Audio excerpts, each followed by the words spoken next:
ఈ చనిపోయిన అమ్మాయి పేరు రాణి. మంచి మార్కులు తెచ్చుకున్నా సరే గవర్నమెంట్ జాబ్ రాలేదు అన్న బాధతో డిప్రెషన్ కి గురై సూసైడ్ చేసుకుని చనిపోయింది. రాణి వాళ్ళ ఇల్లు ఇదే. చిన్నప్పుడే అమ్మా నాన్న ఇద్దరు చనిపోయారు. ఆస్తులు ఏమీ లేవు, చాలా పూర్. ఒక పక్క కూలి పనులకు వెళ్తూనే మరో పక్క చదువు మానేయకుండా కష్టపడి చదివి 10th, ఇంటర్, డిగ్రీ పూర్తి చేసింది. సో ఇంకా గవర్నమెంట్ జాబ్ కి బాగా కష్టపడి 5 నెలల పాటు ప్రిపేర్ అయింది. జాబ్ వస్తే తను చేసిన అప్పులన్నింటినీ తీర్చేయొచ్చు అండ్ జాబ్ వస్తే నిన్నెలా అయినా సరే ఇంట్లో ఒప్పించి పెళ్లి చేసుకుంటానని తన బాయ్ ఫ్రెండ్ కూడా ప్రామిస్ చేశాడు. ఫైనల్ గా ఎగ్జామ్ రాసింది. 67 మార్కులు వచ్చాయి. ఇదే ఎగ్జామ్ ని 2020కి ముందు రాసుంటే ఈ పాటికి ఒక గవర్నమెంట్ జాబ్, ప్రేమించిన వ్యక్తితో పెళ్లి, సమాజంలో గౌరవం అన్ని కలిసొచ్చేవి. కానీ ఇప్పుడు 100% రిజర్వేషన్ ఎస్టీలకు ఉండకూడదని సుప్రీంకోర్టు 2020లో ఈ జీవో నెంబర్ 3ని రాజ్యాంగ విరుద్ధం అని కొట్టివేసింది. అండ్ ఈ జీవో నెంబర్ 3ని కూడా తీసేయటం వల్ల రాణి జాబ్ సాధించలేకపోయింది. ఓదార్చడానికి ఎవ్వరూ లేరు. ప్రేమించిన వ్యక్తి దూరమైపోయాడు. చిన్నప్పటి నుంచి జాబ్ సాధించడానికి తను పడిన కష్టాలన్నీ తన కళ్ళ ముందు కదులుతున్నాయి. ఆ బాధ అంతా అలా అలా ఎక్కువై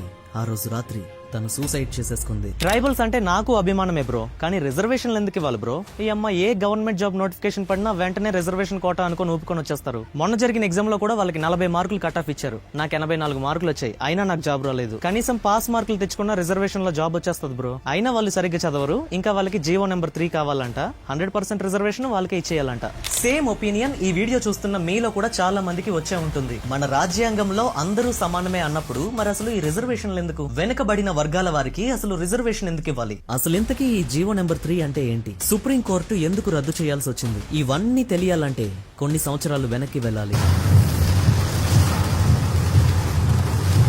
సో మొదటిగా అసలు ఈ జీవో నెంబర్ 3 అంటే ఏంటో సింపుల్ గా చెప్పుకుందాం. ఒకప్పుడు ఏజెన్సీ ఏరియాల్లో కొన్ని స్కూల్స్ ఉండేవి, కానీ పాఠాలు చెప్పడానికి టీచర్స్ వచ్చేవారు కాదు. బయట ప్రాంతాల నుంచి వచ్చే టీచర్లు అక్కడి కొండ ప్రాంతాల్లో ఉండలేక, వాతావరణం పడక లేదా ట్రాన్స్ఫర్స్ చేయించుకొని వేరే ప్రాంతాలకు వెళ్లిపోయేవారు. దీని వల్ల నెలల తరబడి అక్కడ స్కూల్స్ ఖాళీగా ఉండిపోయేవి. పైగా గిరిజన పిల్లలకు ఉండే భాష సమస్య వల్ల బయట టీచర్స్ కు వాళ్ళతో కమ్యూనికేట్ చేయడం చాలా కష్టమయ్యేది. నా పేరా? నేను మీ ఫ్రెండ్ని. నీ పేరేంటి? తెలుగు అర్థమైద్దా నీకు? తెలుగు వస్తుందా మాట్లాడడం? తెలుగు మాట్లాడడం రాదా? తెలుగు వస్తుందా మాట్లాడడం? తెలుగు రాదా మాట్లాడడం? ఎవరెవరికి తెలుగు మాట్లాడడం వచ్చి చెయ్యతండి. నీకు రాదా? తెలుగు మాట్లాడడం రాదా? మరి సార్ తెలుగులో మాట్లాడుతున్నారా, ఒరియాలో మాట్లాడుతున్నారా? సార్ తెలుగులో మాట్లాడతారా? ఒరియా కూడా వస్తుందా సార్కి? సార్కి రాదా? పవన్ నీ క్లాసులు అర్థమవుతున్నాయా? క్లాసులు అర్థమవుతున్నాయా? అవును, స్కూల్ చేయట్లేదు కదా, క్లాసులు అర్థమైనాయి.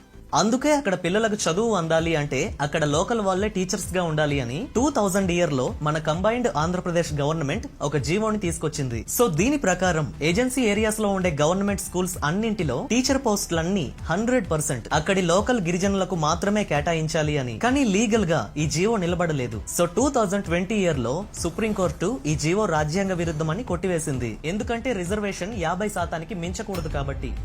ఇది హిస్టరీ. అయితే చాలా మంది అడిగే ప్రశ్న, ఇద్దరికి ఒకటే సిలబస్, ఒకటే ఎగ్జామ్ కదా, మరి గిరిజనులకు తక్కువ మార్కులకే జాబ్ ఎందుకు ఇవ్వాలి? ఫర్ ఎగ్జాంపుల్ కి ఒక 100 మీటర్స్ రన్నింగ్ రేస్ జరుగుతుంది అనుకుందాం. ఒక వ్యక్తి మంచి స్పోర్ట్స్ షూస్ వేసుకొని ప్లెయిన్ గా ఉన్న రోడ్డు మీద పరిగెత్తుతున్నాడు. అతని ఇంట్లో చదువుకోవడానికి లైట్ ఉంది, ట్యూషన్ చెప్పడానికి మాస్టర్ ఉన్నాడు, స్కూల్ కు వెళ్ళడానికి బస్ కూడా ఉంది. మరో వ్యక్తి కాళ్లకు చెప్పులు లేవు, అతను పరిగెత్తాల్సిన దారిలో ముళ్ళు రాళ్లు ఉన్నాయి. ఇంటికి వస్తే చదువుకోవడానికి కరెంట్ ఉండదు. ఏవైనా చదువుకునేటప్పుడు డౌట్స్ వస్తే వాళ్ళకి తీర్చే వాళ్ళు కూడా ఎవరు ఉండరు ఇంట్లో. వర్షాలు పడితే స్కూల్ లీకేజ్. ఇప్పుడు చెప్పండి, వీళ్ళిద్దరిని ఒకే లైన్ లో నిలబెట్టి ఎవరు ఫస్ట్ వస్తే వాళ్ళకే జాబ్ అని చెప్పడం న్యాయమా? అది సమానత్వం అవుతుందా? మనం సిటీలో ఉంటూ వాళ్లకు తక్కువ మార్కులకే జాబ్ వస్తుంది అని ఈజీగా అనేస్తాం. కానీ ఆ మార్కులు తెచ్చుకోవటానికి వాళ్ళు పడే కష్టాలేంటో మనకు తెలియదు. Number 1, access. ప్లెయిన్ ఏరియాస్ లో ప్రతి ఊరికి స్కూల్ ఉంటుంది, కానీ ఏజెన్సీలో స్కూల్ కి వెళ్లటం ఒక యుద్ధంతో సమానం. Number 2, language. గిరిజన పిల్లలకు వాళ్ళ సొంత భాష వేరు, స్కూల్లో చెప్పే తెలుగు, ఇంగ్లీష్ వేరు. సో ఇక్కడ భాష అర్థం కాకనే సగం మందికి పైగా చదువు మానేస్తూ ఉంటారు. Number 3, facilities. కొన్ని ఏజెన్సీ ఏరియాల్లో అయితే ఇంటర్నెట్ ఉండదు, గూగుల్ ఉండదు, కోచింగ్ సెంటర్స్ ఉండవు, కేవలం గవర్నమెంట్ పుస్తకాలే వాళ్లకు దిక్కు. అలాంటి పరిస్థితుల్లో వాళ్ళు తెచ్చుకునే 40 మార్కులు సిటీలో సకల సౌకర్యాల మధ్య తెచ్చుకునే 90 మార్కులతో సమానం. అందుకే రిజర్వేషన్ అనేది ఒక ఫేవర్ కాదు, అది వాళ్ళను సమాన స్థాయికి తీసుకురావడానికి వేసిన ఒక బ్రిడ్జ్. స్వతంత్రం వచ్చి ఎన్ని సంవత్సరాలు? స్వతంత్రం ఎక్కడ సార్? వచ్చిన వరకు స్వతంత్రం వచ్చింది, కానీ మాకు స్వతంత్రం రాలేదు. పిల్లలకి చదువు, ఇదిగో మా అబ్బాయి బీడీ పీజీ చేస్తానన్నాడు. ఈ 1,00,000, 2 లక్షలు అంటే ఎక్కడ చేస్తాను సార్ నేను? ఒక గిరిజనుడు ఆఫీసర్ అయితేనే గిరిజనుల కష్టాలను ప్రభుత్వానికి అర్థమయ్యేలా చెప్పగలడు. ఒక గిరిజనుడు కలెక్టర్ అయితేనే అంటరానితనం గురించి, వివక్ష గురించి గిరిజనులకు న్యాయం చేయగలడు. 100 ఏళ్లుగా చదువుకు, అధికారానికి దూరంగా ఉంచబడ్డ వర్గాలను మిగతా వాళ్లతో సమానంగా నిలబెట్టడమే ఈ రిజర్వేషన్ యొక్క అసలు ఉద్దేశం.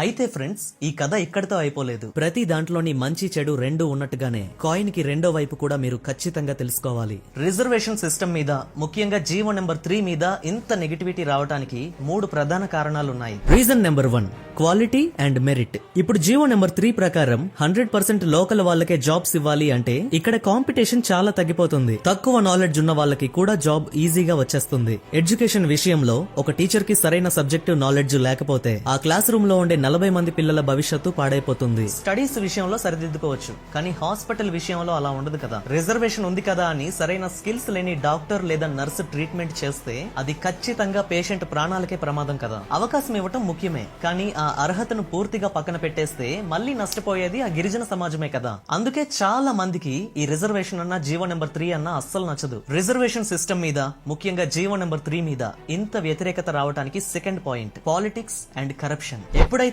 కాంపిటీషన్ ని కేవలం ఒక లోకల్ ఏరియాకి మాత్రమే లిమిట్ చేస్తారో అలాంటి టైంలో అక్కడ ఉండే లోకల్ పొలిటీషియన్స్ పెత్తనం బాగా పెరిగిపోతుంది. నిజంగా కష్టపడి చదివిన గిరిజన బిడ్డకు జాబ్ వస్తుందో రాదో తెలియదు గానీ ఎవరికైతే పొలిటికల్ సపోర్ట్ ఉంటుందో, ఎవరైతే ఎక్కువ లంచం ఇస్తారో వాళ్ళకి ఖచ్చితంగా జాబ్ వచ్చేస్తుంది. మావాడే కదా, మన గిరిజనుడే కదా అని అర్హత లేని వాళ్ళని వెనకేసుకొస్తే రేపొద్దున్న వాళ్ళ వల్ల నష్టపోయేది కూడా మళ్ళీ మన గిరిజనులే కదా. అసలైన టాలెంట్ ఉన్న గిరిజన యువత చాలా నష్టపోతున్నారు. ఇది మీరు నమ్మినా నమ్మకపోయినా గ్రౌండ్ లెవెల్లో జరుగుతున్న చేదు నిజం ఇదే. రిజర్వేషన్ సిస్టమ్ మీద, జీవో నెంబర్ 3 మీద ముఖ్యంగా ఇంత నెగటివిటీ రావడానికి third point, the real injustice. ఇది చాలా చాలా ఇంపార్టెంట్ అండ్ అందరూ ఆలోచించాల్సిన పాయింట్. అసలు ఈ రిజర్వేషన్ అనేది ఎవరికి కావాలి? అడవిలో ఉంటూ కనీస సౌకర్యాలు లేని గిరిజనులకు కావాలి. కానీ ఇక్కడేం జరుగుతుందో తెలుసా?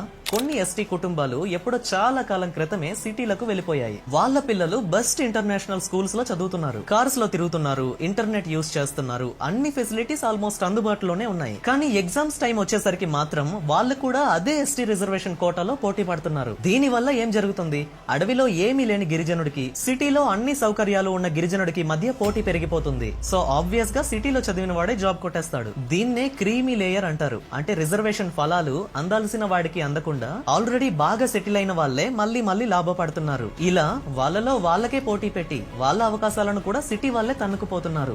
సో ఇక్కడ సమస్య రిజర్వేషన్ అనే కాన్సెప్ట్ ఇది కాదు, అది అమలు అవుతున్న తీరులోనే ఉంది. గిరిజనులకు తప్పకుండా రిజర్వేషన్ కావాలి, ఎందుకంటే వాళ్ళ స్టార్టింగ్ పాయింట్ వేరు. ఎట్ ద సేమ్ టైం అది అవసరం ఉన్నవాడికే అందేలా చేయాలి. అలాగే టీచింగ్, మెడికల్ లాంటి సెన్సిటివ్ జాబ్స్ లో జాబ్ ని ఇచ్చాక వాళ్ళకు స్పెషల్ ట్రైనింగ్ ఇవ్వాలి. క్వాలిటీ తగ్గకుండా చూడాలి. అన్ని సౌకర్యాలు ఉన్న చోట చదవటం పోటీ, కానీ సౌకర్యాలే లేని చోట చదవటం ఒక పోరాటం. సో ఒకరికి రిజర్వేషన్ ఉందంటే అర్థం వాళ్ళు మనకంటే తక్కువ వాళ్ళు అని కాదు, వాళ్ళు మనకంటే వెనకబడిన ప్రాంతం నుంచి, వెనకబడిన పరిస్థితుల నుంచి వస్తున్నారని అర్థం. నిజమైన అభివృద్ధి అంటే ఏంటి? బిల్డింగులు, రోడ్లు మాత్రమే కాదు, సమాజంలో చిట్ట చివర ఉన్న మనిషికి కూడా సమానమైన అవకాశాలు దొరకటం. గవర్నమెంట్ స్కూల్స్ అన్ని కార్పొరేట్ లెవెల్ కు మారి అందరికీ సమానమైన చదువు దొరికిన రోజు బహుశా ఈ రిజర్వేషన్ అవసరం ఉండకపోవచ్చు. కానీ ఆ రోజు వచ్చే వరకు గిరిజనులకు ఈ రిజర్వేషన్ అనే సపోర్ట్ ఖచ్చితంగా అవసరం. మీరేమంటారు?